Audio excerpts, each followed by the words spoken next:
DNA replication, part of your Module 5 syllabus, is a very common exam question. So it's really important that we understand the steps that are involved and also the key enzymes in those processes.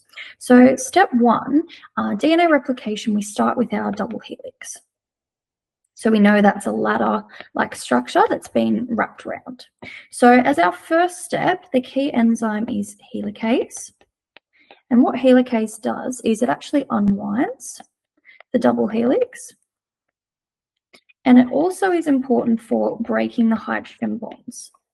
Now, these hydrogen bonds are between our complementary base pairs, hydrogen bonds, which we know are our A and T, which pair up, and our G and C. Now, once those strands have been unwinded and separated, they then act as a template. And this is a template for our new complementary bases that will be added. So once that template has been shown, it then allows the enzyme DNA polymerase to add complementary bases. Now, these are the same as above. So we've got our A and T, and we've got our G and C. Complementary bases. And this is done in 2 different strands. We've got our leading strand, which is done continuously in the 5' to 3' direction.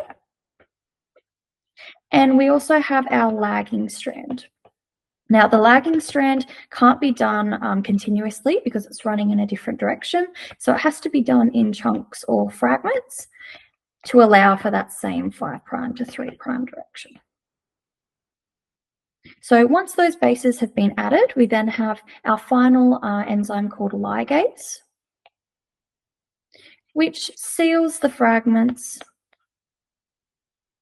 and smooths out the new 2 DNA sequences. And as our final step, we then have the 2 newly formed double helixes wind together to form the double helix. So we have 2 newly formed DNA double helixes.